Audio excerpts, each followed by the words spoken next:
Sponsored by the man that makes them pay, Tim Misney. Hello there and welcome to your First Alert forecast here. Jeff Slauson and Erica Page giving you the latest that you need to know for today. A gorgeous sunset looking down on Cleveland. That looks really cool with the clouds behind it. And Erica, we were expecting a really warm day today. Didn't necessarily happen, but the humidity was killer. Yeah, these are the types of days that will always keep you humble as a meteorologist, because there's so many little things that have to come into play at just the right time for everything to work out perfectly as forecast. And sometimes any little deviation, maybe not necessarily in our atmosphere here locally, but say just a little bit farther to our west or to our north, can really change up how things pan out. So I think the high today was only about 86 degrees, I believe, over at Cleveland Hopkins. So certainly a warm day. I think the biggest impact most of us felt was a lot of the humidity rolling back in, and that's humidity that's going to stick around with us through the overnight and even through at least the first half of the day tomorrow as we wait for a cold front to roll through. But in the meantime, we still have more rounds of showers and storms to come as we head into the overnight, and that's what could lead us to the potential for some flash flooding concerns.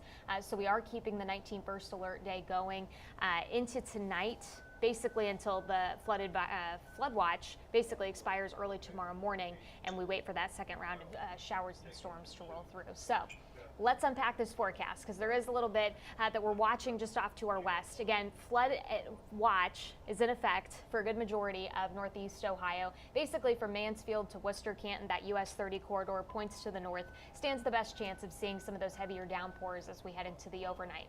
Now, we are keeping a close eyes on what's happening across northern Indiana into west central Ohio. Right now, it's given about a 40% chance we see the severe thunderstorm watch that you see in effect for places like Chicago, Madison, Wisconsin, extended off to the east. I don't believe we will see that necessarily for our area, but that is something we're going to have to watch as we head into the overnight. So even as you're going to bed tonight, it's a good idea to keep that ringer volume up on your phone, making sure that if we do have a severe thunderstorm warning issued, you're able to wake up and be alerted to any weather alerts that we have, because this is what's been happening over the past, I would say, about an hour or so. We've really seen our atmosphere basically unzip from Chicago down towards Fort Wayne, even out towards the Lima area. So this is going to be the corridor to watch. We're also keeping very close eyes on some pretty strong storms that sit out towards the Quad Cities area there in Iowa, and that will all eventually make its way our direction as we head into the overnight. So I do expect things to stay relatively quiet. This activity you see building in by about 2-3 o'clock is likely what's already occurring out across north central Indiana. So that's going to make its way through our area headed into the very early hours of Saturday. So we're talking through that I-77 corridor, places like Cleveland, Akron, Canton, probably closer to about 5-6 o'clock in the morning. And then eventually this will continue to drift off to the east into western Pennsylvania by about 8-9 o'clock. I really think this is going to be our main show as we look ahead towards the weekend. But of course, any lingering boundaries that we have left across northeast Ohio tomorrow could become a focus for at least a few isolated rain opportunities, especially as we go into the late morning, early afternoon time frame. But by this point, we're starting to see that cold front come through, and that's going to wipe away a lot of that richer moisture that's been in place today and eventually dip our temperatures a bit as we go into the second half of the weekend, which we can unpack more when we talk about our 7-day. Boom, that's a professional right there. All right, Yeah. 15 seconds. I didn't have to say it. Now I'm delaying time because I'm just that impressed. 15 seconds. I've represented families just like yours for over 4 decades. Listen, if you need me, call me.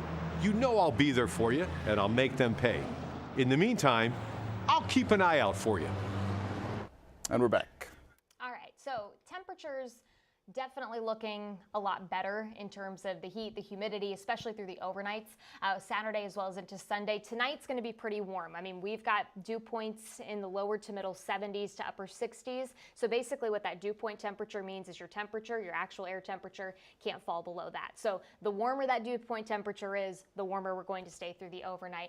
It also indicates the more moisture we have in our atmosphere as well. So temperatures will eventually dip back into the lower 60s, more windows open type of nights coming our way, but not tonight. Mostly as we go into tomorrow night and into Sunday. Sunday, we may have a couple showers around. I'm looking primarily towards our snow belt communities. I think that's where we have the slightly better energy for a couple stray showers to an isolated thunderstorm. But again, I don't expect coverage to be super great. For Sunday, temperatures will be the coolest that will likely be through the next 7 days into the upper 70s. And then we actually have a decent bit of dry weather headed our way. Monday, Tuesday, Wednesday into Thursday. This may actually be one of our longest stretches that we've had so far this summer with no rain in the forecast. So fingers crossed this holds, because I know a lot of people may be looking ahead towards Thursday.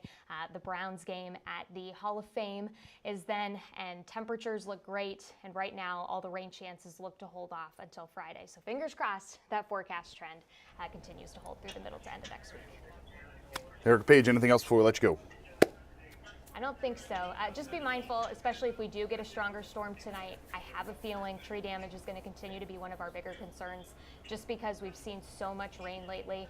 It's not going to take a huge gust of wind to potentially bring down trees because the ground is so soggy. So certainly when I say go to bed and have ways to stay alerted, that's what I mean, making sure that if you do have a warning that's issued, you're awake, you're alerted, just in case especially you live around some of those bigger trees. Appreciate your time. Thank you so much. We'll see you coming up at 10 o'clock. Sounds good. See you then. And that is it for your Facebook forecast. 19 News, 10 o'clock, CW, 11 o'clock, CBS. 19 News, now streaming on Samsung Smart TV. Search for